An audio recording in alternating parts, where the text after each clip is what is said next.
Doutor Olá. Cid Sanches, como vai? E aí, cara, tudo bem? Pô, prazer e honra tê-lo aqui. Ó, eu que estou honrado, enfim, você ter aberto É, espaço para advogado nesse espaço tão especial, privilegiado. ah, mas que seria da música se não houvesse o direito para protegê-la, não é não? Pois é, pois é. E Você aí, está bem, doutor, né? tá tudo certo aí? No escritório, tudo? Tudo bem, estou no escritório agora, mas tá tudo bem, enfim, né? Aqui todo mundo na luta da pandemia, né? É, não tem outro jeito. O negócio é remar, tem que remar. Exatamente, exatamente. Mas posso chamar de Sidney, não? Claro, óbvio, óbvio. Então tá bom. Fica sempre embutido ali que eu tô falando doutor, enfim. Diga uma coisa, como é que a Deusa Música capturou os seus préstimos para defender os seus criadores? Como é que aconteceu essa história de se envolver com música? Olha, você não vai acreditar. Viu? Essa história é uma história engraçada, porque normalmente os advogados que atuam na área de direito autoral, enfim, na área artística, entretenimento, enfim. Hoje o universo é tão largo, né? Enfim, tem tantas variantes, a gente provavelmente vai falar um pouquinho sobre isso hoje, que não é incomum, né, as pessoas terem assim uma relação com o meio. Seja familiar, seja, enfim, seja por predileção, seja por característica artística, enfim. Então é muito comum, enfim, né, seja, quem tem esse viés artístico, que não é o meu caso, enfim, e advogado também, acabar se interessando, né, pela área. Comigo aconteceu totalmente diferente. Eu já era um advogado formado, estava trabalhando, na época, enfim, isso já tem bastante tempo. Na época eu estava trabalhando, sempre fui meio engajado politicamente, né? Então, na verdade, eu prestava uma assessoria jurídica para um presidente de um instituto, né, de saúde pública aqui, enfim, por conta de questões de ordem política, etc. E eu tinha um amigo, né, que você provavelmente conhece, que é o Cláudio Cizedeiro Correia, o Claudinho, né, que todo mundo conhece como Claudinho, foi meu contemporâneo de faculdade. Ah, E na faculdade, o Cláudio, né, já era um interessado sobre a propriedade intelectual. Ele, enfim, desde a faculdade, ele falou que eu quero fazer isso, eu quero trabalhar com essa área. Tanto que ele começou primeiro na área de marcas e patentes, um escritório grande, depois acabou migrando para o setor da música, para o setor do direito autoral. E ele me encontrava, na época de faculdade, depois de formado, nós dois formados, ele encontrava e falou: Cid, você tem que trabalhar com direito autoral. Eu falei: cara, eu não tenho a mínima ideia do que é isso. Então, enfim, ele falou: você vai me pedir para fazer uma coisa, enfim, que, né, pelo que eu não sei o que é, não está dentro né, meu direcionamento profissional, enfim, não passava por mim. E aí, enfim, eu estava naquele momento, né, recém-formado, profissional, eu tinha viajado, ficado um tempo fora, voltei, enfim, e aí meio que patinando, né, tinha saído de um escritório grande, né, enfim, depois de uma discussão envolvendo, né, questões de natureza ética, eu falei: vou advogar sozinho. Aí acabei onde eu estava naquele momento e encontrava o Cláudio, que ele falou: vou te indicar. Aí um dia eu estava lá trabalhando, toco o telefone, o Cláudio falou assim: eu sou negócio de marquei uma entrevista para você na IEMAI, antiga IEMAI Odeon. Eu falei: por quê, cara? Ele falou: não, eu estou saindo de lá, vou assumir a gerência jurídica da Warner, gravadora, e eu indiquei seu nome lá para ser assistente lá do diretor jurídico, uma pessoa maravilhosa, o Dr. João Carlos Camargo Éboli, você vai adorar. Eu falei: cara, só que você marcou um negócio sem perguntar para mim, eu não tô afim de fazer isso. Ele falou: não, você vai, tá marcado, enfim, e no dia tal. Eu fui, estava naquele. Na época, eu conversei com a pessoa com quem eu trabalhava direto, falei: não, Sidney, vai, esse negócio aqui de poder público não dá nada, enfim, a gente patinando, vai lá, vai lá. Bom, eu fui fazer entrevista. Um dia, quando eu cheguei na entrevista, não tinha. O Dr. Éboli não estava lá. E aí a secretária dele veio falar comigo, falou assim: o negócio é o seguinte, o doutor Éboli se atrasou, enfim, mas ele está chegando, você me está pedindo desculpa para você aguardar um pouco. Eu falei: não, tá bom. Aí deu assim uns 40 minutos de atraso, ele não aparecia. Eu cheguei e falei assim, eu acho que eu vou embora. Isso é um sinal que eu não devo ficar. Não deveria estar aqui. E aí eu te juro por Deus, eu estava levantando para sair, ele chegou. Falei assim, pô, daquele jeito dele, não, entra aqui, não sei o quê, enfim. Aí, cara, eu entrei, tive uma conversa assim, encantadora, porque ele é uma pessoa encantadora. E eu saí de lá contratado. Quando terminou a entrevista, ele falou assim, você está contratado. Ele falou, você está contratado, e caí. E aí foi que eu comecei. Trabalhei com ele um ano e meio, mais ou menos. Depois migrei para o grupo editorial da EMI, enfim, mais como prestador de serviço. Logo depois montei meu escritório, enfim, isso já foram, sei lá, 25 anos, sei lá, enfim, acho tempo pra caramba. Então você veio do estômago do dragão, né? Você veio das gravadoras, né? Exatamente, trabalhei lá com ele um ano, depois virei um grande...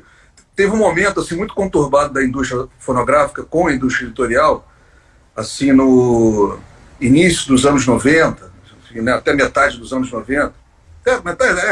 Quase os anos 90, foi um período de muito embate entre editoras e gravadoras para melhoria das condições dos editores. E eu, nesse momento, migrei para as editoras. Então, dado momento, virei persona não grata da indústria fonográfica. Enfim, modo de falar, porque eu me dava e me dou muito bem com todos os advogados da indústria. Enfim, e fui pacientemente recebido, ouvido, porque na época, enfim, eu era novo, estava toda a petulância da juventude, né? Na época, o meu negociador era o Dr. João Carlos Miller Chaves, né? O grande advogado da indústria, que felizmente nos deixou recentemente por conta justamente dessa doença maldita, e que foi assim de uma grandeza, característica, né, daqueles dos gênios, característica daqueles, né, que são generosos, enfim, característica de quem entende, né? Enfim, então, que me recebeu, me aguentou nesse embate todo, que acabou numa composição.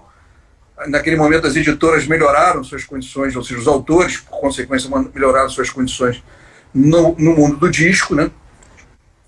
Enfim, aí de lá para cá o mundo virou de cabeça para baixo, né? Depois teve um momento, né, melhor do que ninguém sabe, dito fim da indústria fonográfica, que nunca aconteceu por conta das novas tecnologias. Claro. E hoje a gente vive, na verdade, uma retomada, né, do mercado como um todo, enfim, de uma forma assim... Mas peraí, Sidney, vamos com o futuro depois. vamos por partes. Então a minha pergunta ficou frustrada. Eu ia perguntar se você tocava algum instrumento, se você tinha composto alguma canção, se você... Mas pelo menos me responde uma coisa, o que você ouve em casa? Eu adoro o MPB, enfim, adoro música pop, eu sou muito eclético, né? Então, enfim, mas tem uma predileção por música popular brasileira, enfim, que na verdade é uma questão muito geracional, enfim, então eu gosto de todos os, né? Enfim, gosto do rock tradicional, enfim, se você considerar, né, Beatles, Rolling Stones, enfim, e dos mais recentes, que não é tão mais recentes, né, U2, né, enfim, Queen, que é da minha época de faculdade, então, enfim, tem essa turma que é muito diferente. Eu tenho um gosto popular, nada excepcional, entendeu? Tá certo. Não, ia me causar espécie de eu falar assim, não, é porque eu gosto mesmo de música clássica. Eu falei, e aí, como é que é o Beethoven? É legal lidar com ele? Nada disso, cara, nada disso. Eu até gosto de alguma coisa, mas entendo pouco, enfim. Sim, mas essa coisa que você chamou a atenção, Sidney, aqui eu moro em Portugal é muito comum você falar assim, essa coisa que o Sidney chamou a atenção, eles não usam você nunca. Né? Então, eu estou quase ficando com esse defeito, esse problema de linguagem. Essa coisa que o Sidney falou sobre as editoras, é muito curioso, porque eu sou cria de gravadora, eu comecei nos anos 80, fui até o novo milênio dentro de gravadora, várias, principalmente o que é hoje a Universal Music, onde eu fiquei mais de 20 anos. Temos o Ronaldo Bastos aqui, nosso amigo comum, e temos também Paulo Sérgio Vale, E a Margareth também, a Margareth Pereira, trabalhei com ela, ela trabalhou comigo. Todos queridos. Então essa coisa das editoras, as gravadoras terem editoras, era muito curioso, né? Porque muitas vezes a gente estava na reunião de marketing xingando a editora tal porque não liberou não sei o quê, porque está atrasando a autorização, e o nosso cara lá, no caso era o Cosme Anchieta, na época, estava lá representando a Universal Publishing, e ali meio constrangido, era uma coisa bem engraçada. Mas acabava que... Você sabe que eu ia, na época tinha a reunião dos advogados da indústria, né? Enfim, que a gente chamava, tinha um nome assim, né, interno, que era a AJA, a Associação dos Jurídicas Alcoólicos. A gente... e era a AJA. Então eu ia para a reunião da AJA como editor. Enfim, todos me aguentavam, porque eram todos advogados de gravadora, e o pau quebrava o tempo todo, mas me suportaram, até quando houve, na verdade, aí chegou um dado momento que a briga ficou tão intensa que eu não pude participar mais, eu só ia para as festas, não ia mais para as reuniões, enfim, mas durante muito tempo como editor, é o que você falou, tá? Era aquela coisa, gravadora e editora junto, participando das mesmas reuniões, aquela confusão, né? Isso era um comportamento em termos de negócio natural. Todas as grandes gravadoras eram quase, na sua maioria, as majors, né? Elas vinham, elas eram subsidiárias brasileiras, e elas já traziam as suas editoras de lá, né?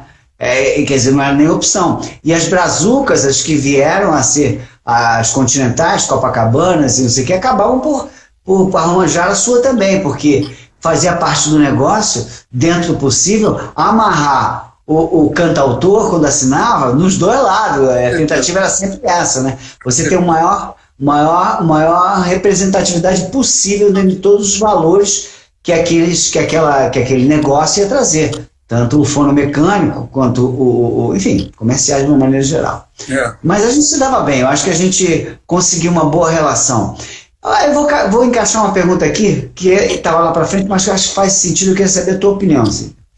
É o seguinte, a gente está acostumado a ver, pelo menos não sei se isso mudou, acho difícil que tenha mudado, que nos Estados Unidos, se eu começo uma carreira e quero gravar uma música do Bob Dylan, eu vou e gravo. Eu não preciso de autorização para isso. No Brasil é o contrário. Se eu sou um cantor vamos mudar os trâmites. Se eu sou um cantor consagrado e quero gravar uma música do Roberto Carlos, eu preciso pedir uma autorização. Isso sempre me causou uma certa estranheza, porque eu acho que isso faz sentido quando a canção é inédita, faz todo sentido. Você acabou de compor a canção, você quer dar para o fulano de tal cantar. Ponto, é teu direito. Mas depois que ela é publicada, depois que ela entra no inconsciente coletivo, depois que ela embala casais, que ela vai para batizados, ela entra na vida das pessoas, eu não encontro justificativa ética para que um autor possa dizer, não, eu não quero que você grave minha música. O que é que o Dr. Sidney Sanches pensa disso? Eu acho que você está deixando levar em consideração algumas coisas. Primeiro que a gente está falando de sistemas jurídicos bem diferentes. Né? Pois não. Então, no caso, isso não significa dizer que esse modelo de licenciamento não existe na Europa, também tem. Você lançou a primeira autorização obrigatória, depois de lançado no mercado, você tem, na verdade, um direito à remuneração, não um direito a um exercício exclusivo sobre a obra. Isso também acontece na Europa. Mas o que motiva esse entendimento diferente é o fato de o regime, como o regime brasileiro, legal brasileiro, ser um regime centrado de forma monopólica na figura do criador. Preceito constitucional, né, enfim, e é monopólio mesmo. E a partir desse monopólio ele faz o que ele quiser, ele cede, ele autoriza, ele vende, ele se desfaz daquilo. Mas, independentemente da questão da circulação econômica, paralelamente, você tem alguns requisitos de ordem de exercício de direito moral que faz com que no regime brasileiro, enfim, esse licenciamento seja sempre prévio. E como nesse ambiente do direito moral, você tem um grau de subjetividade com relação à interpretação do criador no exercício do seu direito, é o que faz com que no Brasil a gente tenha essa característica. Isso significa dizer o seguinte, enfim, que eu tenho a prerrogativa de não autorizar para aquele determinado intérprete, inclusive por questões de ordem pessoal, que acontece, você sabe disso. Normalmente é o que acontece. Acho que, sob um olhar da indústria, isso é um entrave. Sobre o olhar do autor-criador, é uma prerrogativa, de um lado, da indústria fonográfica, que é o lado mais frágil de todos, onde ali eles têm determinada prerrogativa, e que o preserva de algumas coisas, né? Então, eu vou responder a pergunta para você com relação à minha opinião particular sobre isso, da seguinte forma: eu acho que os contextos de mercado nos levam a ser mais benevolentes com um regime do que o outro. Então, para você, eu como advogado, eu fui advogado de editor, sou advogado de editor até hoje, porque, enfim, e muito advogado de autor, vejo que isso contribui muito para você diminuir uma diferença grande que existe ainda entre os interesses de criadores e os grandes conglomerados econômicos, por exemplo. Então isso ajuda. Isso ajuda, enfim, te dá mais poder de barganha. Agora, sobre o olhar do intérprete, eu entendo. Enfim, né? Enfim, ou seja, eu não vou nada mais fazer do que interpretar algo que já está publicado. Então eu entendo, enfim. E tem histórias incríveis, né, de grandes autores em relação a grandes intérpretes que negaram porque aquela pessoa um dia falou mal de mim e eu não autorizo, né? Então, enfim, aí coisas das relações humanas que não tem nada a ver com o direito autoral, isso é uma outra coisa, né? Tá certo, sobre isso eu entendo, e muitas vezes a gente era obrigado a conceder mais alguma coisa além do direito do autor pela venda dos discos, algo como advances e outras coisas assim, em função dessa prerrogativa do sim e do não do autor. Sob esse ponto de vista, eu concordo com você, até porque acaba por ser o mais fragilizado. Quando a gente está falando de Milton Nascimento, Gilberto Gil, Caetano Veloso, grandes cantautores, que aquilo ali não vai fazer muita diferença para ele, mas quando a gente está falando de um cara que trabalha só com aquilo, ele é compositor por ofício, realmente fortalece a posição dele na negociação. Tem esse lado. Nunca tinha pensado nele, mas ainda assim ainda sou favorável a que qualquer pessoa possa gravar qualquer coisa, e quem tiver qualquer... se, por exemplo, você já ouviu por acaso a gravação de Chão de Estrelas dos Mutantes? Acho que não. Pois é, depois ouça. O Orestes Barbosa, se estivesse vivo, eu não sei se ele estava vivo, em 72 eu acho que ele estava vivo.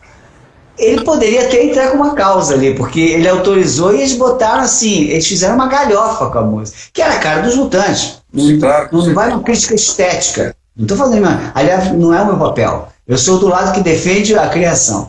Mas aí, digamos que estivéssemos num país em que não era uma prerrogativa, uma autorização prévia. Ali seria o caso do Orestes Barbosa chegar, olha, não, eu quero que tirar essa música do disco, eles desrespeitaram a minha obra. E talvez até levasse, porque tem os sons mais inusitados do mundo, sons orgânicos, se é que eu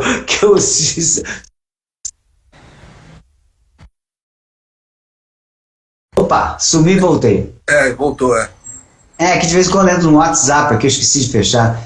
Enfim, mas isso é só uma opinião. É só para polemizar um pouquinho. E como estamos falando, você vai me permitir, sabe quem está falando aqui? O Marquinhos.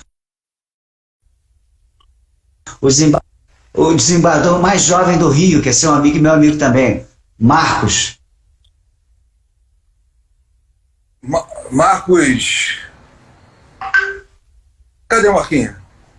Não, ele está me falando aqui no WhatsApp que eu convoquei ele para. Você tem que estar, ele ficava falando, você tem que falar com o Sidney Santos. Eu falei, eu conheço o Sidney, já tive com ele, vou falar com ele. Ele está aqui. Marquinhos é um querido amigo. Marquinhos é padrinho da minha filha. Então, enfim, e toca instrumentos, por exemplo. Marquinhos é compositor. Exatamente. Bom compositor, bom compositor. Você tem essa história de, você não toca um instrumento? Eu sou tão inapto para isso. Eu, na minha época de adolescente, resolvi aprender a tocar violão. Né? Claro. É óbvio, né? Enfim, por que não, né? E eu morava numa casa de muro, enfim, com um amigo, que é um amigo até hoje, um amigo de infância, e que também tocava violão. E aí nós na época, contratamos o mesmo professor, que dava aula para mim e dava aula para ele. Em dado momento, o professor disse para mim que não podia me dar mais aula, porque tinha impedimentos, etc. Enfim. E continuou dando aula para ele. E aí eu descobri depois de algum tempo, porque eu, na verdade, tive a certeza de que, né, meu talento para arte, enfim, é impossível, né, de atingir qualquer tipo de... Né, praticamente um bullying, né? Praticamente um bullying, né? Exatamente. Alguém está dizendo aí, a Manuela está dizendo que você tinha uma banda imaginária, é verdade isso? Eu tinha... Quem está dizendo isso? Manuela Pose. A Manuela Pose, né? Isso é o tipo da coisa que só filho que faz, né? Porque a Manuela é minha filha. Está aqui dizendo que uma banda imaginária. Enfim, na época do boom do rock and roll nacional, todo mundo tinha uma banda imaginária que alguém trocava algum instrumento. Eu tinha um grupo de amigos, eu era o baixista que nunca toquei baixo. Então era isso. Por isso que ela está falando isso. Na verdade, era para você tocar baixo. Por favor, toca baixo.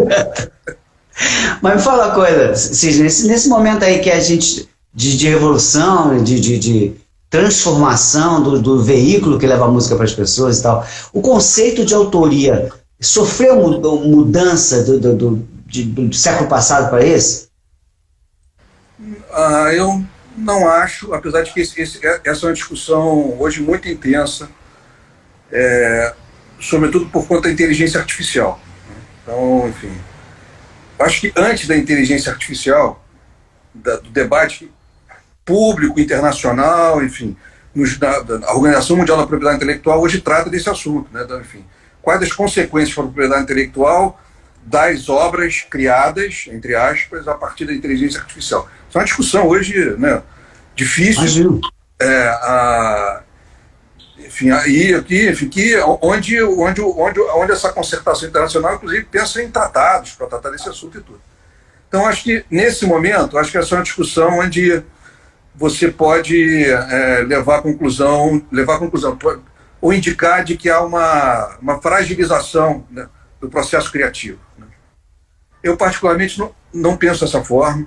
Acho que o processo criativo ele é, inclusive, o que motiva a criação da alternativa de obras ou produções feitas a partir da inteligência artificial. Ou seja, sem, né, a criação artística, sem a inteligência humana, isso não ocorreria. Então, enfim, eu acho que, mas efetivamente, isso tem que ser regulado para evitar eventuais apropriações de obras protegidas para criação de desdobramentos a partir não da própria invenção humana, não a partir do gênero humano, mas a partir do que já existe, enfiado numa máquina ali, processou e gerou alguma coisa maravilhosa. Então, isso tem que ser regulado.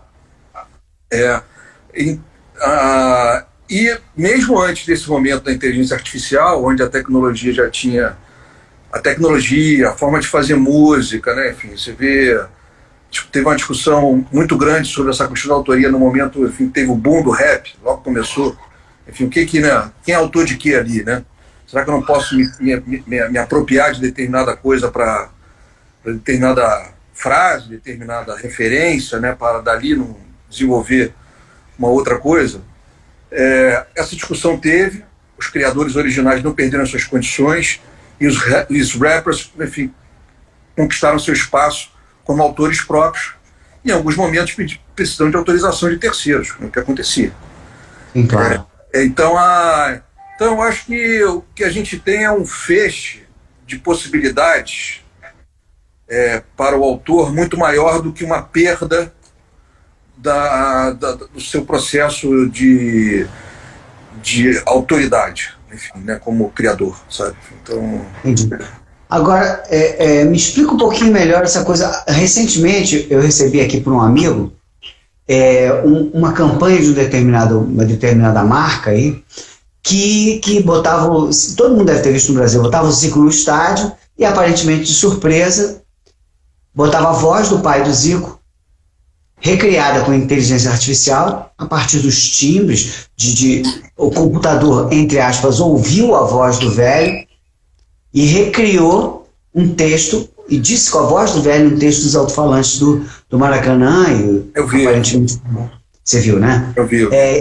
Isso com certeza já é possível fazer. Por exemplo, pode-se botar a Elis Regina cantando a música da Anitta. Pode. Estamos próximos disso ou já chegamos a isso?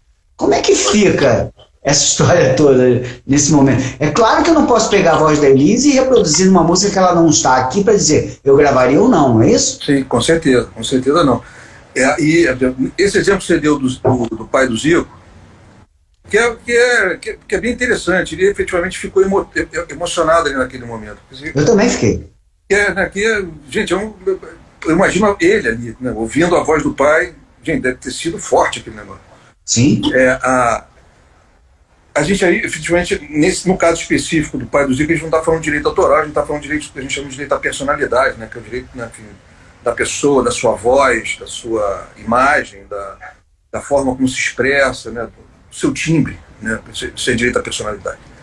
Então, que evidentemente, muito provavelmente, né, a família autorizou, enfim, sem que o Zico soubesse, enfim, porque, né, isso tem uma repercussão muito grande.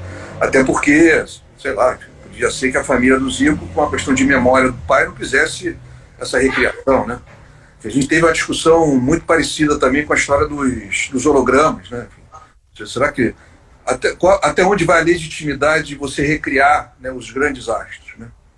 Uhum. Isso impactou numa discussão muito intensa com as famílias, né? Ou seja, de querer resgatar ou não a retomada, né, da participação artística, né? Enfim, daquelas pessoas que já cumpriram um papel, né? Enfim, na humanidade, né? Então, enfim, então são muitos fatores, né? Enfim, e acho que o fator envolvendo os direitos pessoais, personalísticos, e aí tem a questão, inclusive, de privacidade envolvida, são muito fortes, né, nesse momento. Da mesma forma que a apropriação de qualquer voz, som, imagem, enfim, de algo pré-existente para ser recriado ou ser reposto em algum outro ambiente, vai depender sempre de autorização prévia. Então, essas alternativas que hoje acontecem, inclusive, né, a gente hoje está impactado, que não tem muita... eu costumo dizer que tem muito a ver, enfim, mas aparentemente você pode achar que não tem a ver, enfim, mas essa discussão toda da circulação da informação, da forma como é distribuída, né, o acesso a todo e qualquer dado, né, enfim, a gente se depara com situações envolvendo fake news, né, desinformação clara, com ferramentas dessa ordem. Você vê lá o Obama falando o que ele não falou, né, enfim, você vê enfim, por aí vai. Então, o impacto disso não é um impacto simplesmente no âmbito do direito autoral, isso é um impacto social seríssimo, né? Sem dúvida. Enfim, que, inclusive, pode alterar o resultado, né, do destino de um país, você entende? Então, essa discussão hoje ela tá toda envolvida dentro desse cenário múltiplo, né, de distribuição da informação. Então, mas o direito hoje, do jeito que nós temos, sobretudo porque a preservação desse conceito, né, no âmbito do direito autoral, e isso é um conceito que está nas convenções internacionais, de que o criador ele é o responsável por todo o desdobramento da indústria do entretenimento, que sem ele nada funciona, essa mesma lógica ela está dentro do âmbito dos direitos pessoais, personalíssimos, individuais, meu, seu, né? Enfim, que não é o seu caso, mas no meu caso, que não canto nada, enfim, só tenho o meu direito, né?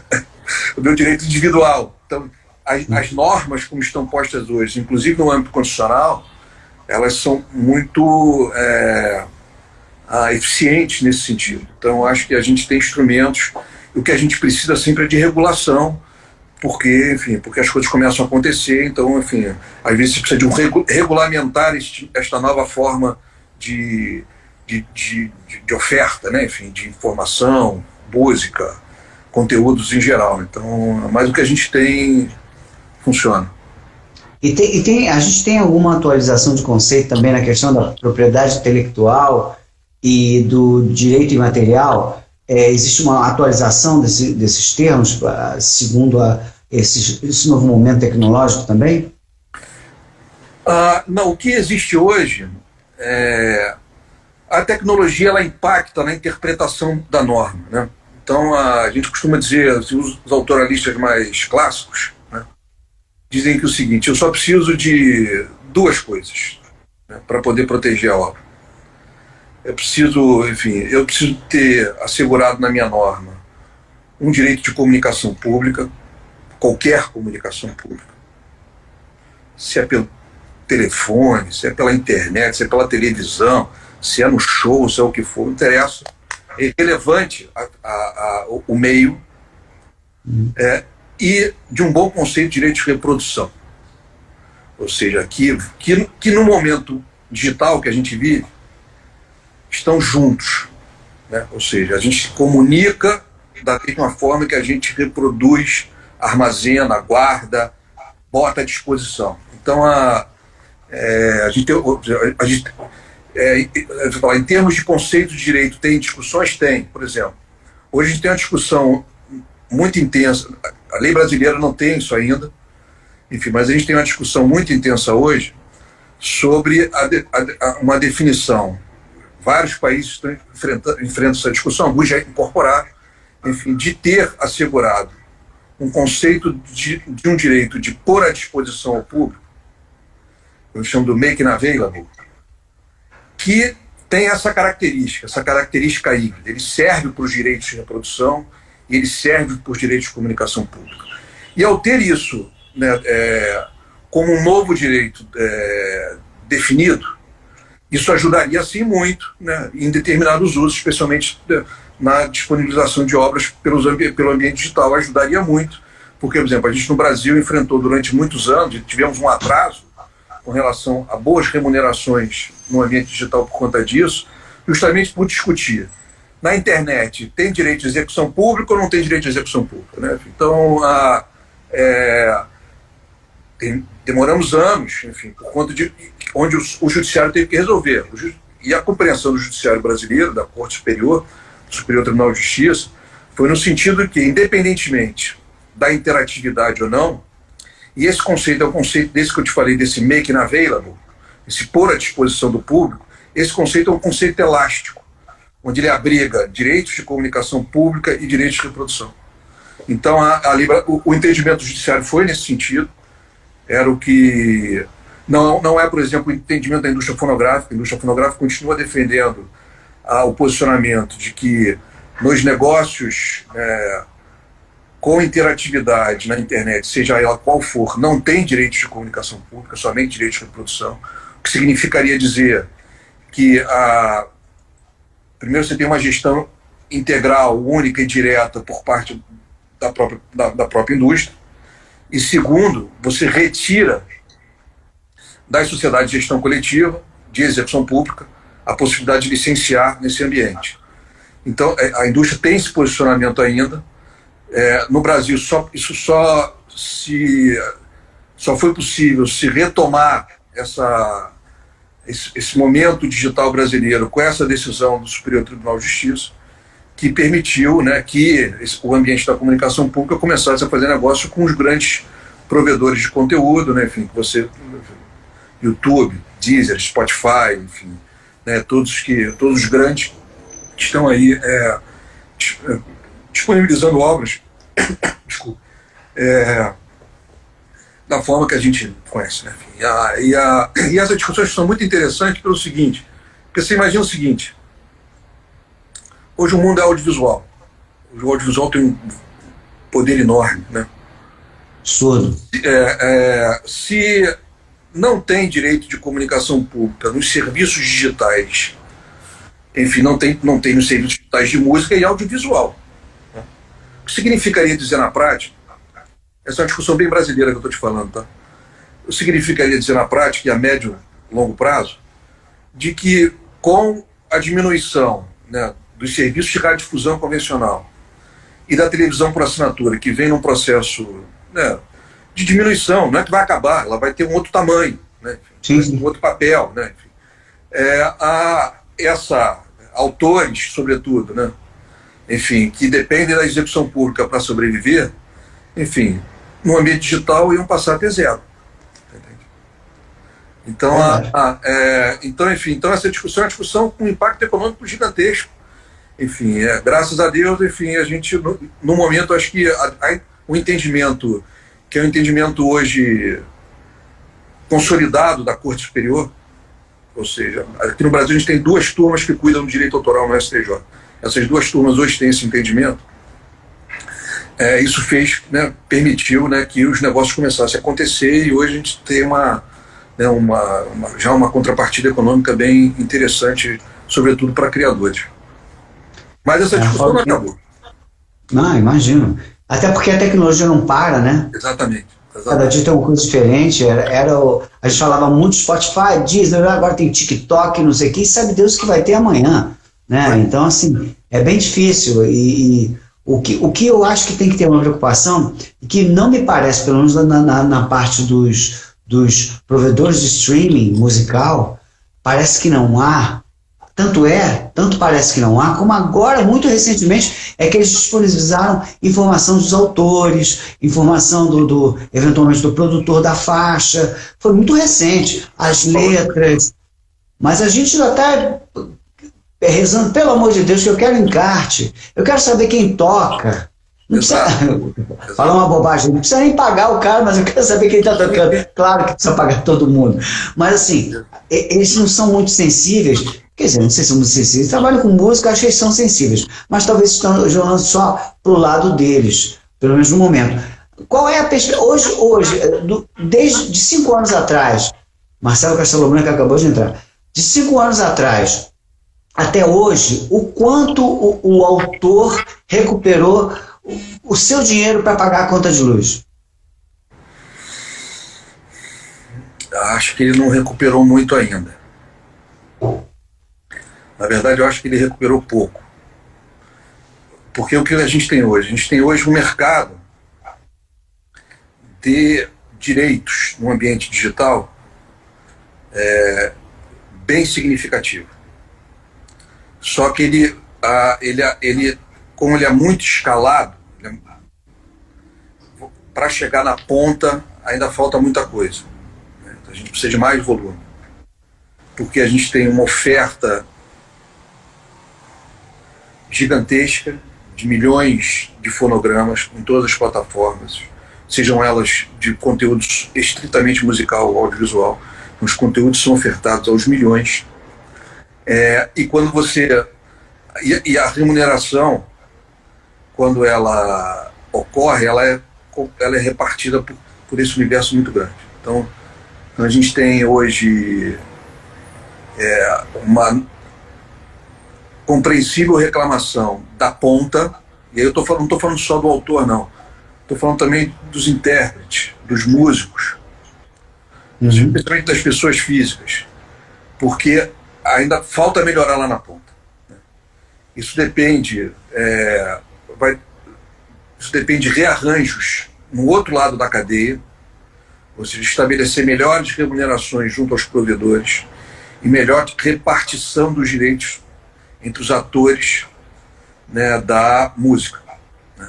Então, e aí por isso que você vê 2 discursos, ambos legítimos, tá? Ambos legítimos. Você vê a indústria fonográfica e editorial, né, percebendo, né, crescendo e percebendo efetivamente em seus resultados a importância do ambiente digital, porque eles concentram dentro dos seus repertórios um vasto número de obras e fonogramas. Então é natural, enfim, que haja essa percepção econômica. Mas quando você espraia isso para, né, os milhares de titulares, isso ainda não chegou. Então tem um dever de casa para fazer da indústria com os provedores. Essa discussão é uma discussão que a gente chama do value gap. Você tem um gap ainda entre os resultados econômicos obtidos pelos provedores de distribuição de conteúdo com a importância que os titulares de direitos de autor oferecem para esses grandes resultados econômicos. Então, você tem uma diferença aí, você tem um gap muito grande entre o que eu te dou e o que você me entrega. Então, e hoje o mundo está neste ambiente de discussão. E a Europa tem um papel muito importante nesse cenário todo, porque com a diretiva europeia de direitos autorais para o ambiente digital, trouxe algumas mudanças conceituais com relação ao papel desses atores, especialmente dos provedores, dos DSPs, conferindo a eles uma responsabilidade que eles não tinham, né? Isso tende a contribuir nesse debate e fazer com que isso seja melhor repartido. Então a gente tem... E o exemplo europeu é um exemplo que está indo, né, para o mundo inteiro, né? Ainda que na Europa não tenha esgotado ainda a internalização da diretiva europeia nas suas legislações internas, de cada um dos países. Esse processo é um processo que está em curso, que foi, né, interrompido por conta da pandemia, mas que, enfim, eu confio que isso vai melhorar. Então, mas ainda não chegou lá. Então, penso assim, né, qual foi o retorno? As pessoas não perceberam ainda. Um ou outro, evidentemente, né, enfim, consegue ali identificar, mas aí você está falando das exceções, são exceções sempre, né? Enfim, no ambiente analógico, no ambiente digital, enfim, sempre sentem menos a mudança tecnológica por conta dos seus grandes. Mas como isso é muito pulverizado hoje, a famosa cauda longa, né? Você tem assim, um volume enorme de conteúdos disponibilizados, você vai distribuir, é para muita gente. Entendeu? Então ainda não há essa percepção, pô, eu não ganho dinheiro ainda com esse negócio. Eu preciso de... é lógico, se eu estiver me estendendo muito, você pode me cortar, enfim, mas é lógico que tem assim, também algumas compreensões equivocadas por parte do próprio titular, né? Assim, vem melhorando, enfim, mas no início, o cara dizia, eu tenho 1 milhão de downloads, ele fazia a correlação com 1 milhão de discos. Essa relação não existe. Isso não existe. E, enfim, e era a primeira relação que a pessoa, cara, eu vendi 1 milhão de discos, eu ganhava um bom dinheiro. Mesmo sendo autor, enfim, intérprete muito mais. Agora eu tenho 1 milhão de views, 1 milhão de streams, e não dá nada. Porque não dá nada mesmo, porque o modelo de negócio é outro. Enfim, então, eu acho que isso já melhorou, essa discussão já foi mais intensa. Enfim, mas é natural e totalmente compreensível uma certa frustração quando você vê assim, né, a coisa explodir, mas essa explosão é o quê, né? Enfim, né, em termos de... Agora, Cid, você acha que essa conta fecha? E às vezes eu fico temeroso de que, ainda que a gente ache que os provedores de streaming, enfim, de uma maneira geral, eles ganham muito dinheiro, eu não sei se esse muito dinheiro serviria para pagar condignamente, em escalas de graus adequados, os compositores. Eu estou errado ou esse tem que vir o dinheiro de algum outro lugar? Eu acho que essa é a pergunta de 100 milhões de dólares. 100 milhões de streams, entendeu? Então, enfim, mas eu vou dizer uma coisa, cara, tem melhorado, tá? Tem melhorado mesmo. Por quê? Porque os faturamentos têm aumentado muito, né? Então, enfim, o universo, se você comparasse num espaço de tempo muito curto, o que representava em termos de direito autoral Netflix, né? Há 5 anos atrás e hoje, assim, a diferença que você... Porque eu acho que há 5 anos atrás nem o Netflix imaginava, e muito menos quem licenciou naquele momento. Você tem... Por quê? Porque tem... E esse processo de acesso a essas plataformas, ele vem num processo contínuo de crescimento e está muito longe ainda da saturação. Entende? Enfim, pega um país como o Brasil, enfim, que lamentavelmente, enfim, tem uma parcela de miserabilidade muito grande, de pobreza, né? Enfim, você tem e eu não estou nem falando dessa parcela, se considerar que tem 35% de pobreza grave no Brasil, não está nem pensando nisso, não sabe nem que isso existe. Ainda assim, quando você vai para a economia ativa, você tem ali uma classe D, uma classe E, que muito em breve vai entrar nisso aí. É um volume de gente absurdo, você entende? Eu estou falando só de Brasil. Interrompendo, Sidney, como aconteceu quando no plano cruzado, se eu não me engano, que veio a classe D e E bombando para o CD, né? Os eletrodomésticos ficaram baratos, elas vieram influenciar, inclusive, a programação de televisão, influenciaram a produção fonográfica, a gente passou a ter artistas mais populares e tal, para atender essa demanda. E eu acho realmente isso, a diferença entre um e outro, se querer te interromper, entre Netflix, por exemplo, e Spotify, é que você tem 30 dias de graça o Netflix para experimentar, mas você tem de graça eternamente o Spotify, entre aspas, né? Você ouve aqueles comerciais e tal, não sei o quê.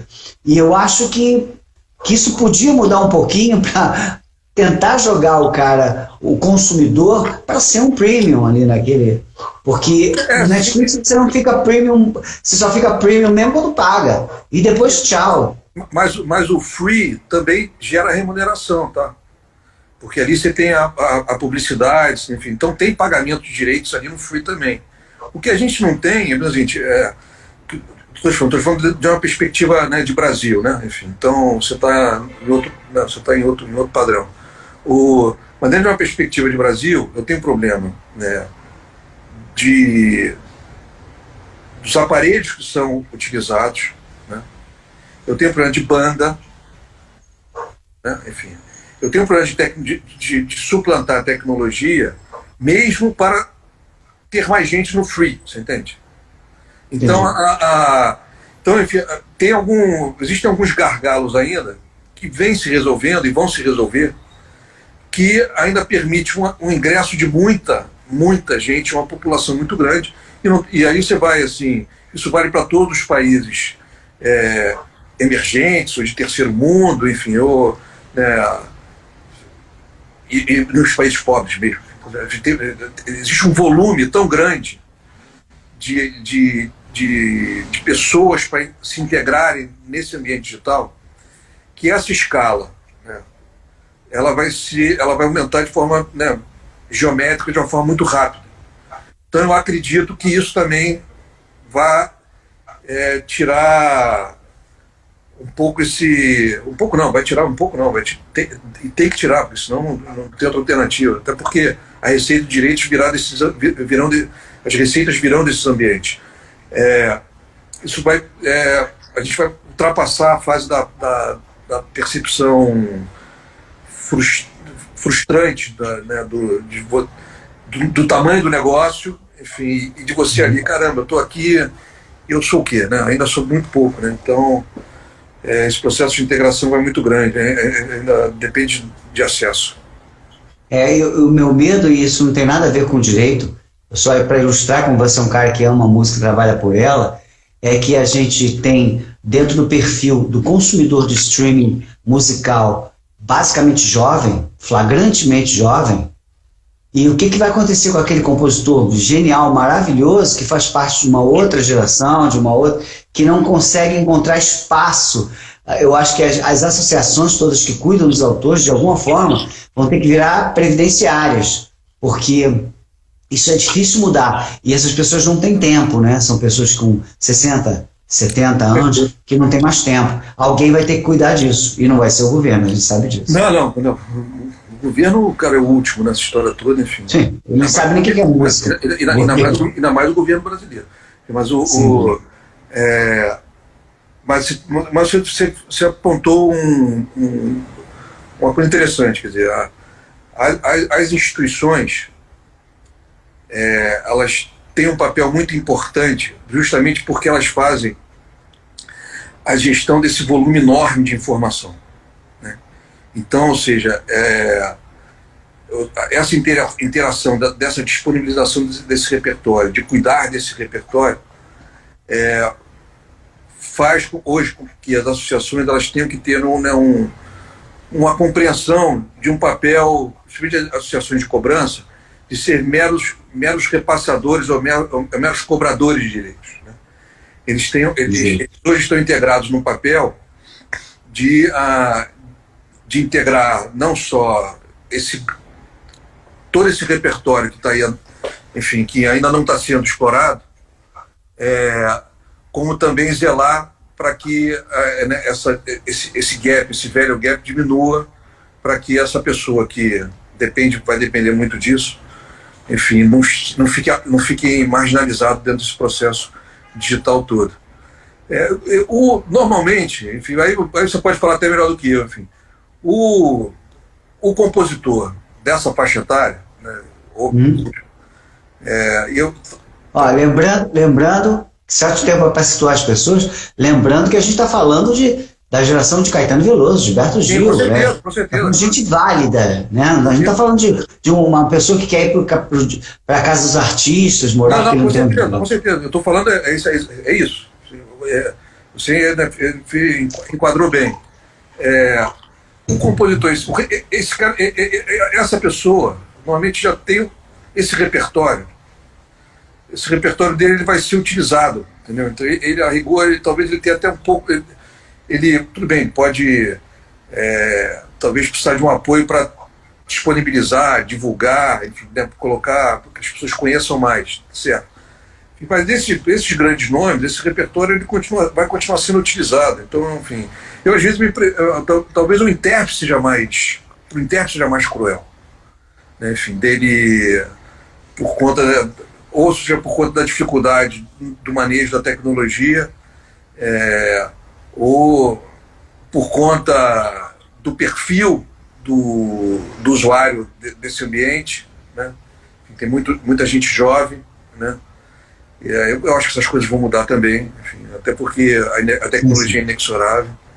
Enfim, as pessoas obrigatoriamente vão se integrar, mas essas questões todas estão na ordem do dia e são todas elas muito sensíveis, porque, né, por trás da tecnologia tem pessoas, né, gente? Então, enfim, as pessoas precisam ser vistas, atendidas. Claro.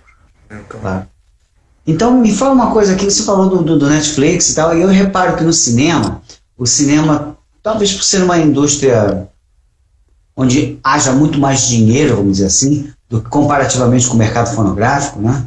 As pessoas, não, mas o disco, não, o cinema é muito maior, né? Para você fazer um filme, não dá nem para comparar o orçamento de um filme barato de Hollywood com o mais caro talvez com barato a gente pague 10 discos do Michael Jackson, estou exagerando aqui. De repente, um capítulo de uma novela, cara. Sim, exatamente. Capítulo de uma novela, você grava por cada capítulo um disco de um artista estreante. A comparação é mais ou menos essa. E esse mercado, talvez por ter se profissionalizado muito, né, por ter muito dinheiro, é muito comum, nas séries principalmente, você vê assim, created by, criado por, e depois só tem o nome daquele cara, Zé da Silva. E o Zé da Silva não aparece mais fazendo nada. Ele só criou, provavelmente ele escreveu um roteirinho sarapa, levou lá aí o cara, adorei a ideia, mas tchau, toma o dinheiro aqui, toma o crédito, toma os dividendos, seja o que for, vamos chamar os roteiristas aqui para fazer esse negócio virar um filme.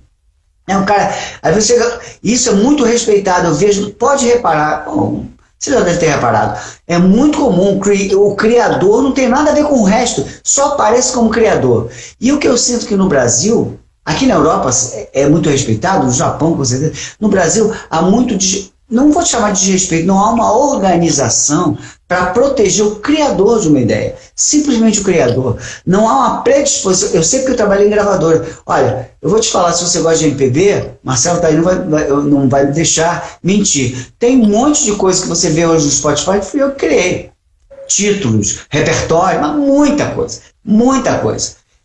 E eu, quer dizer, eu tive 20 anos na indústria, então tem muita coisa minha, mas tem muita coisa dos outros também. Jorge Lopes, nosso diretor de venda, criava muita coisa. E claro, nós éramos funcionários da companhia e estávamos ali para isso. Né? Eu não estou discutindo o meu direito. Né? Mas quando eu te procurei, você se lembra sobre o Samba Social Clube? Muito tempo atrás a gente sentou, você... E houve um certo desencanto, né? Porque na minha cabeça de novato na criação fora do corporativo, né? Você criou, tudo bem, se não assinou, nada, aquele negócio é teu. E assim, eu lembro que eu saí um pouco desanimado do nosso papo, ao constatar que uma coisa que eu tinha criado com o maior carinho, super bem cuidada, e que eu tinha feito coisas... E, pô, na verdade, não tinha nada a reivindicar. Mudou um pouquinho a cabeça no Brasil. Hoje, se eu tivesse sentado contigo, por exemplo, ou qualquer outra pessoa na mesma situação, seria um texto diferente que você teria a oferecer? Não seria. Não seria.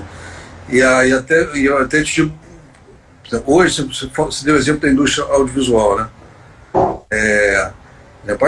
Hoje se tem um processo até um pouco mais cruel, porque no caso das plataformas, que também são produtoras, né? Hoje são tudo, né? Fazem a cadeia toda, né? Produz, distribui, publica e faz tudo, né? Então, o que na indústria audiovisual clássica não necessariamente é assim, com exceção da televisão brasileira, mas a televisão brasileira é um caso à parte, a lógica é de aquisição de todos os direitos. Eu te dou, né, te pago e você nunca mais vai falar comigo. Uhum. Então, te devo só o crédito. E tchau. A lógica das plataformas, na maioria das vezes, é essa. Muito decorrente de uma lógica bem norte-americana, né, do trabalho feito sob encomenda, né, work made for hire, né, e que, né, mesmo na indústria audiovisual americana era assim, nas plataformas, mesmo os usos secundários que geravam direitos para música, para criadores da obra audiovisual, né, da própria obra audiovisual, estou falando diretor, roteirista, né, enfim, esses usos secundários, enfim, não são sequer admitidos por essas plataformas, que a gente chama, na verdade, dos contratos buyout, né? Enfim, eu te dou tudo. Né? Então, isso tem gerado uma grande discussão internacional. Você aí na Europa já deve ter ouvido, porque na Europa isso é intenso, com relação à mudança desse paradigma, porque esse paradigma é um paradigma que atende a uma lógica de uma determinada indústria, né? Uhum. Que é essa indústria digital, mas ela colide de forma grave, né, com uma lógica da indústria criativa. Né? Sim. Então, hoje o desafio é tentar mudar esse modelo. Né? Então, países que tradicionalmente, como o Brasil, tá? Isso era muito separado, enfim, eu ganhava de todos os lugares, também na área de música, né? Eu fazia uma música para um filme, ou tinha uma música que botava num filme, enfim, o filme ia passar, eu ia ganhar, evidentemente, por esse trabalho, óbvio, né? Fiz uma trilha sonora, se for. Enfim, mas quando esse filme for passar na televisão, quando esse filme, né, for vendido, uma coisa, eu vou receber de novo. Né?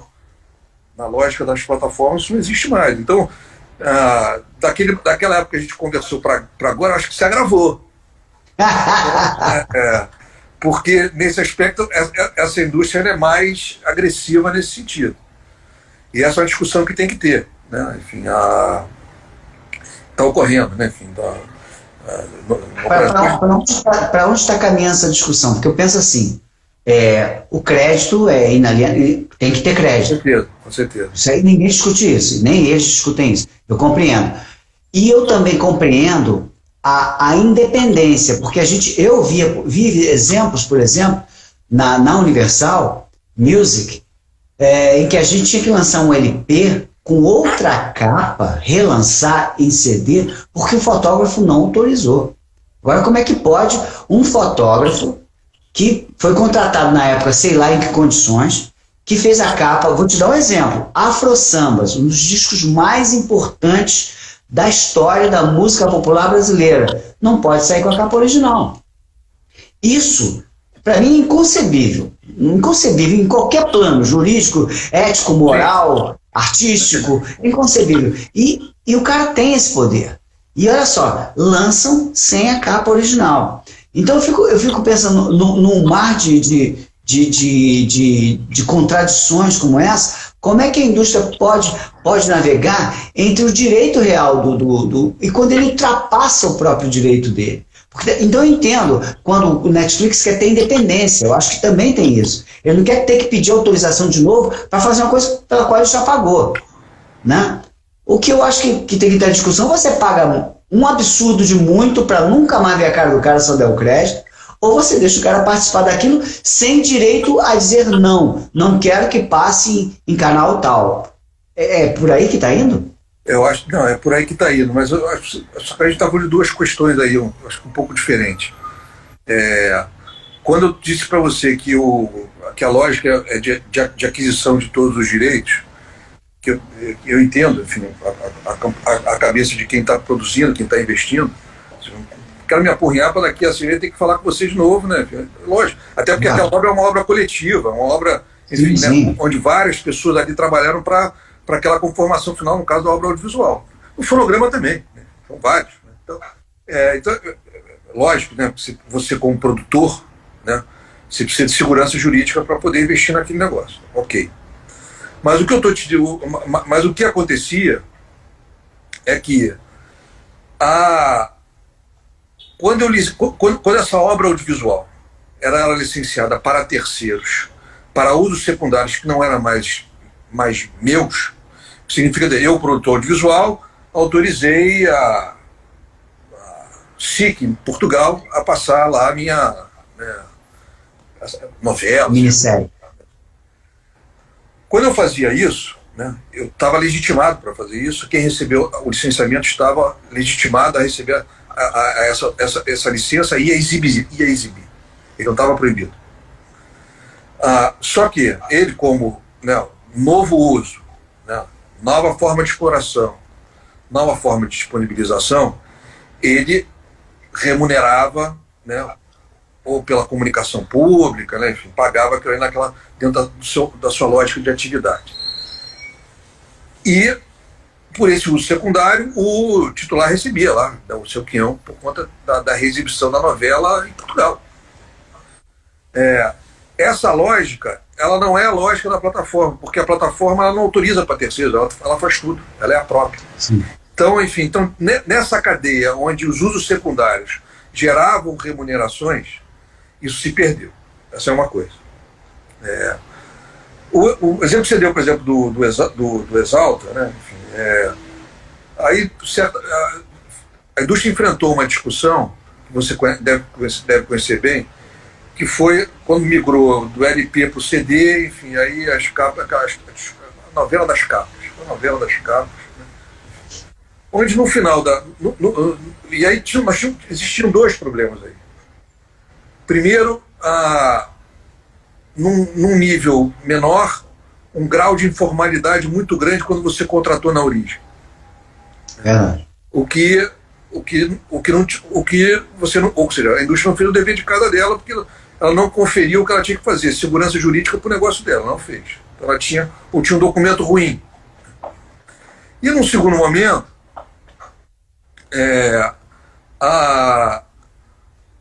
uma discussão que foi uma discussão que não prevaleceu, aquela mesma discussão da bolacha preta para o formato digital, é a mesma coisa ou coisa diferente? Porque fonograma é uma coisa só, é gravação, um bem material, né?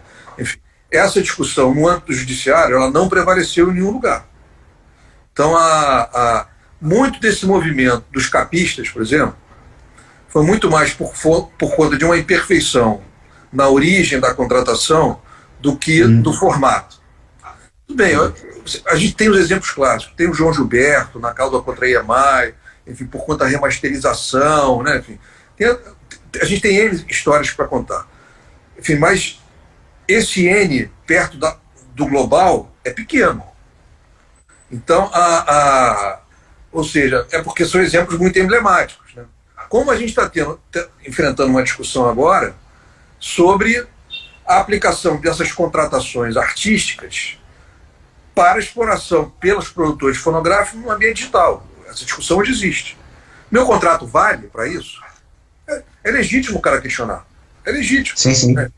E ele vale. Meu percentual vale. E ele vale nas mesmas condições, porque o negócio é o seguinte: pô, teu custo de capa não tem mais, teu custo de fabricação não tem mais, aquela série de descontos que tinham, hoje não existem mais. Sim. Tu vai me pagar a mesma coisa? E aí a gente enfrenta o seguinte: um rearranjo contratual legítimo de se discutir. Juridicamente falando, tá? Juridicamente falando. Então, eu não estou discutindo o direito é teu, só que o que você me paga é pouco agora para esse novo universo. Então você tem um rearranjo econômico nisso aí. Então, eu estou te falando isso porque essas discussões elas se repetem quando os momentos tecnológicos mudam. Mas é importante para quem produz, aí eu falo para a indústria que investe, que ao estabelecer as suas relações de negócio na origem, pensem nessa perspectiva, né? E muitas das vezes a informalidade é muito grande, que acaba causando mais problema do que solução. Entendi. Então vamos tentar passar para um lado bom da questão. Onde é que está o dinheiro novo para o autor hoje? Onde você vê que pode estar chegando um dinheiro que ele não sabia que ia pintar? Olha, quero dizer uma coisa para você. Todo dia tem um novo. Né? Enfim, porque é característico desse ambiente, né? Você tem hoje investidores, né, que criam fundos agora, enfim, com conteúdos artísticos, né? Então o cara chega e fala assim: olha, eu compro teu direito para os próximos 10 anos por tanto, né? Ou compro aluga os seus direitos para os próximos 10 anos. Ou compro definitivamente, né? A gente teve o exemplo aí do Bob Dylan, né, da Shakira, né, que ganharam milhões, numa perspectiva de resultados futuros, a partir, evidentemente, da sua trajetória artística. Esse é um negócio novo. Verdade. E que tem que ser sobrepesado de uma forma muito sensível por parte de quem? Por parte do titular. Porque primeiro, duas coisas. Primeiro, se aquele que comprou encontra uma forma disso aí, dos 10 que ele te pagou, se tornar 100, você tem que ter na cabeça que você não vai poder reclamar. Né? Ponto número 1. Segundo, isso significa dizer que você tem que fazer uma avaliação econômica. Né? Então, primeiro, né, conselho, né? O ideal é nunca vender 100%. Se você vende 100%, enfim, se aquele negócio explode, você sabe como é que é, por exemplo, música ou qualquer ativo artístico, hoje não vale nada, amanhã pode ser a coisa mais importante do mundo. Ou estava esquecido, né? Vou te dar conta, essa semana passada, encontrei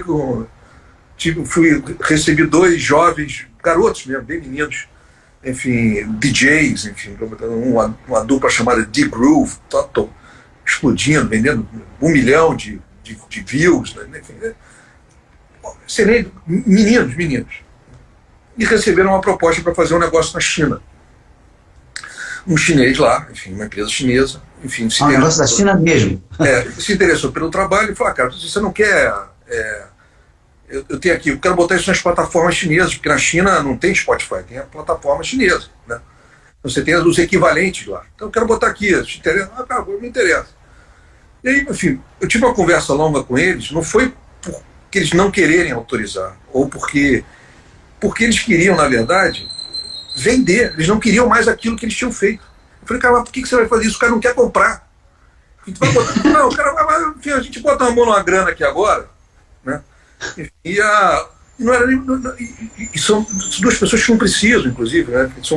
Vêm de famílias bem confortáveis, etc. Ele falou, não, você não sabe por que eu quero vender? Eu quero vender. E tudo bem, isso dentro de uma lógica artística que, enfim, pode ser que para mim eu não consiga atingir. Porque essas gravações, esses produtos, essas produções nossas aqui, a gente fez 3 anos atrás. E eu nem me reconheço mais ali. Não me reconheço mais ali. Então eu não quero, eu falei, cara, tudo bem assim, só que a vida artística, ela é um caminho. Então hoje você não se reconhece ali. Enfim, mas pode ter, assim, milhões de pessoas reconhecerem você ali. Isso não significa dizer que você é melhor ou pior por causa disso. Ao contrário, você vai ter a oportunidade de mostrar o que você faz agora para aquelas pessoas. Então, deu uma de AIR, é advogado. Então, você parar para pensar, e aí, evidentemente, eu te dei um exemplo assim, bem específico, mas quando você chega um investidor que está criando um fundo, né, de conteúdos artísticos em geral, e os fundos, muitos deles têm vindo capitalizados, chegando com dinheiro no momento em que o dinheiro está curto, isso às vezes sedutor. É sedutor. Então essa avaliação e eu sei que é uma avaliação difícil, porque quando você precisa, você precisa. Agora na tua opinião, Cid, fala. Na tua opinião, Cid, o que esses caras estão vendo que o autor não está vendo ou que não pode fazer? Porque a gente está falando aqui o tempo todo que da onde está vindo o dinheiro ainda estamos nas dores do parto para se resolver, para voltar o autor a ganhar dinheiro de verdade, né? O que esses caras estão enxergando nesses fonogramas? O que eles estão vendo ali? Eles estão vendo o dinheiro está sempre na frente. Isso, na verdade, eu acho que isso é um sinal, né? Eles estão vendo que, primeiro, esse mercado no ambiente digital, ele tem espaço para todo mundo, inclusive para o repertório tradicional, e é verdade, tem. Ele tem eles apostam que esse rearranjo econômico que eu te falei, onde os titulares passarão a ter melhores remunerações, eles apostam nisso. Isso é um processo que está acontecendo, essa discussão ela está acontecendo, né? Qualquer diferença de percentual de 1%, 2%, isso escalonado é muita coisa. Então, eles têm essa percepção de que o mercado vai se rearranjar, né? Mas, por outro lado, isso é opinião, enfim, opinião, uma mera opinião. Eu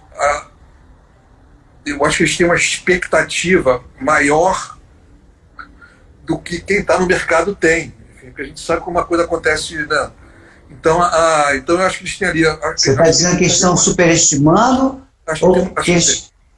Acho que tem. O que, de certa forma, acaba sendo uma oportunidade de negócio. Sim. Né? Claro. Eu acho que existe a possibilidade, e alguns dizem isso, de ser uma bolha. Né? Daqui a um tempo, daqui a 3 anos, o cara descobrir que esse negócio não dá o dinheiro que ele imagina que ia dar, esses investimentos não valeram a pena e o dinheiro vai para outro negócio. Né? Então, deixa eu dar um outro exemplo. Você falou assim, um outro exemplo de novos negócios. Né? Deve ter ouvido falar agora dos ativos não fungíveis, não fungible tokens. NFTs. O tal dos NFTs. Non-fungible token. Exatamente. Então, esses ativos encriptados, né, é uma oportunidade que só o ambiente digital hoje podia supor. Né? A gente ter obras, seja pré-existentes, ou obras criadas para serem tratadas como originais e únicas, estritamente no ambiente digital. Né? Então, aí você tem o exemplo clássico que todo mundo cita, o exemplo do Beeple, né, que vendeu por $70 milhões um quadro que não existe fisicamente, existe só, né, na tela.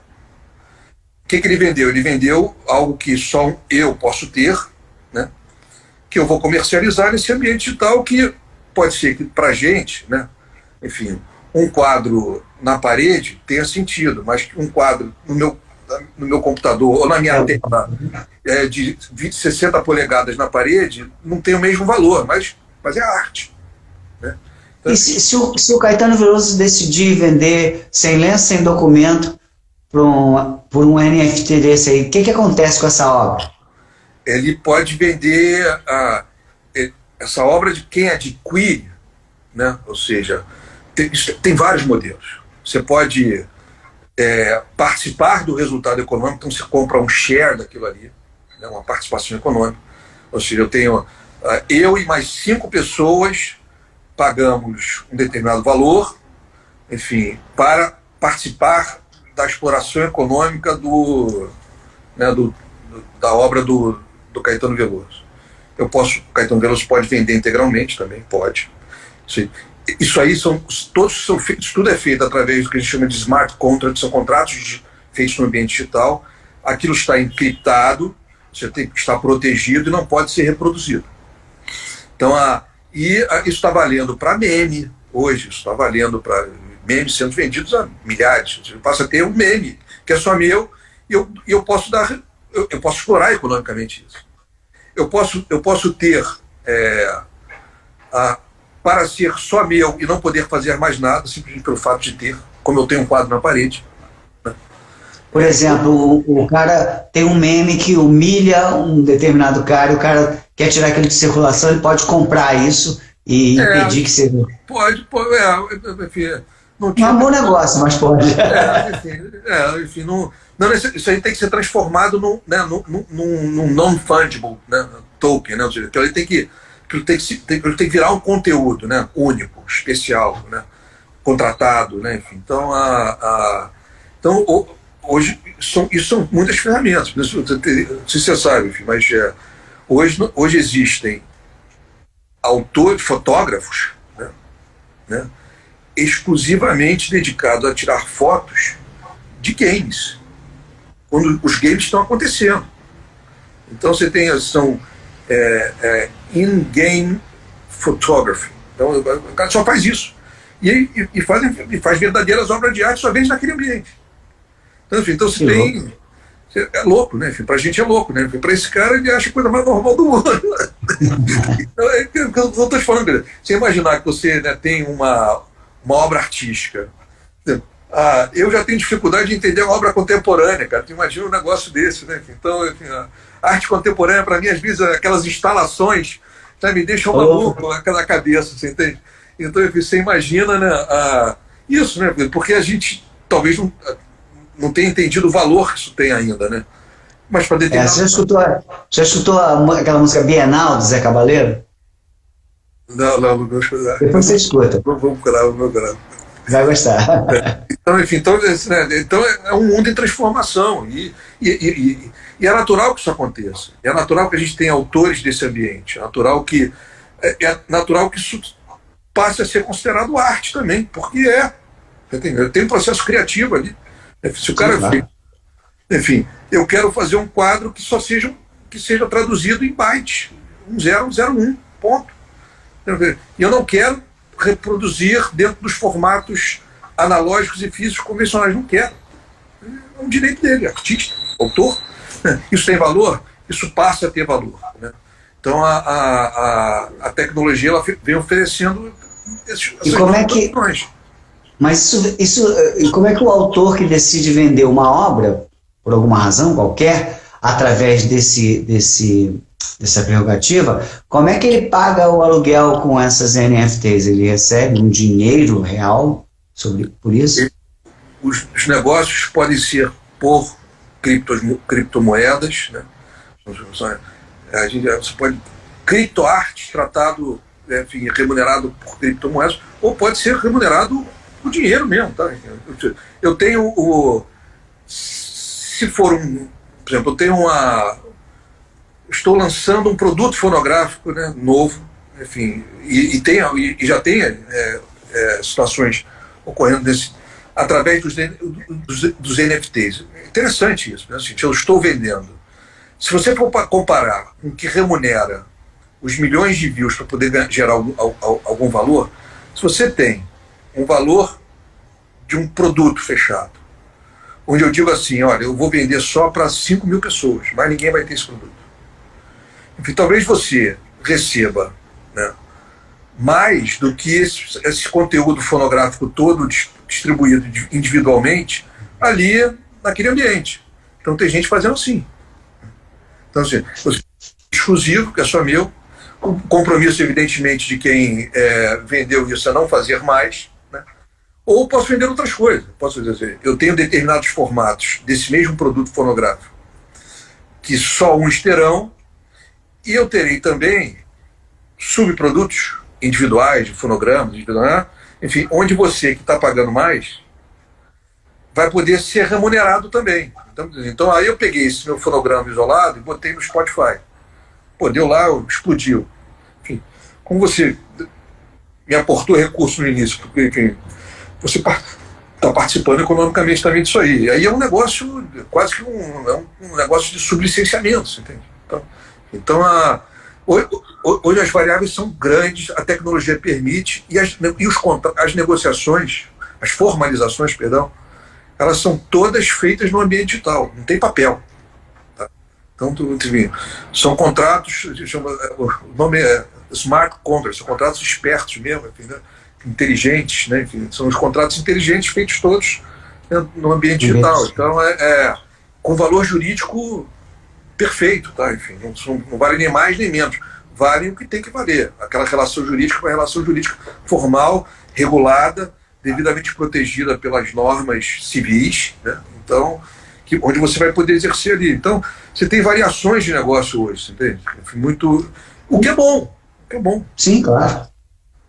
O que hoje em dia, quais são os casos que teu escritório cuida mais constantemente? Qual é o dia a dia mais comum aí das pessoas que te procuram hoje em dia? Então, meu escritório mudou de perfil ao longo do tempo. Eu já advoguei para pessoas, né, físicas, né? Então já fui advogado de artista, né? Não que eu não tenha ainda, eu tenho, mas isso diminuiu muito. Porque a minha advocacia ela mudou de perfil, porque por conta dessas inúmeras representações que eu tenho, ela ficou muito institucional. Então, enfim, eu tenho hoje uma advocacia voltada para os interesses coletivos dos setores da propriedade intelectual. Então, e eu te confesso que me agrada muito, tá? Eu participo das discussões no parlamento para a melhoria da norma, nas grandes discussões jurídicas dos tribunais superiores, enfim, e nas discussões internacionais, nos foros internacionais dos quais eu participo. Então eu tenho algumas instituições clientes importantes, né? Uma delas você conhece bem, que é a União Brasileira de Compositores. Marcelo e Paulo Sérgio estavam aqui, né? Estão aí, claro, né? Então, onde que projeta isso num ambiente coletivo muito maior. Então, a minha advocacia está muito marcada por isso,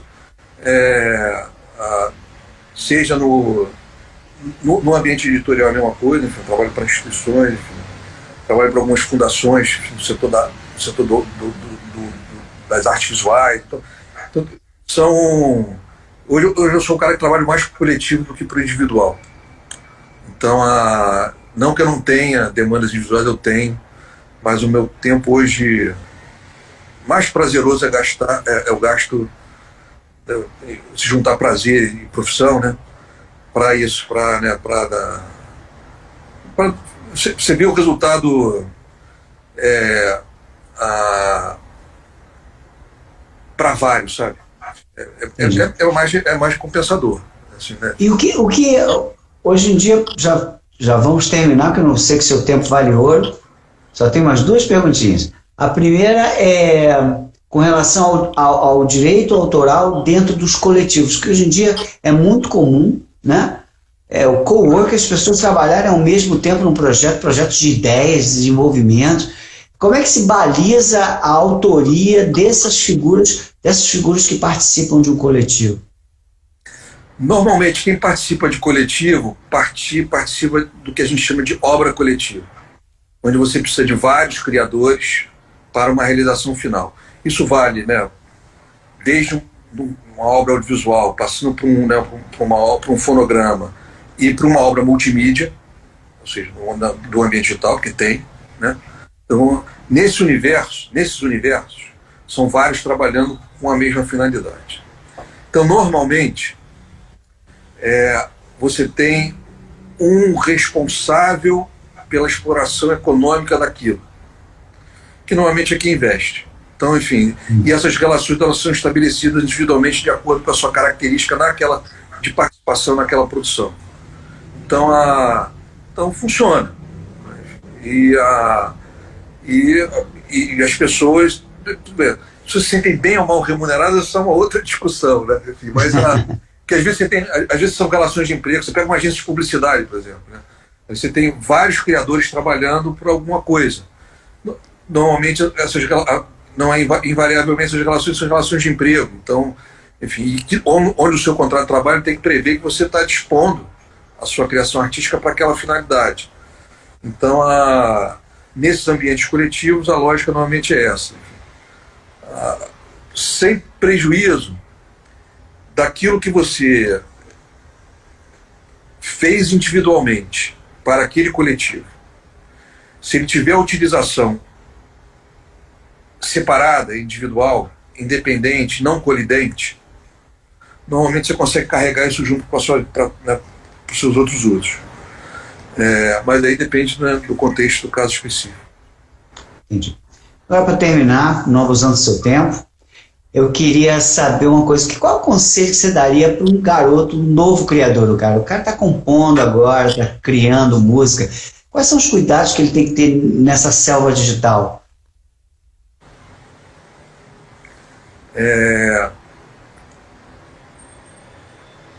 Não adianta dar conselho para essa pessoa. O primeiro, não aconselho. Não, eu vou te explicar por quê.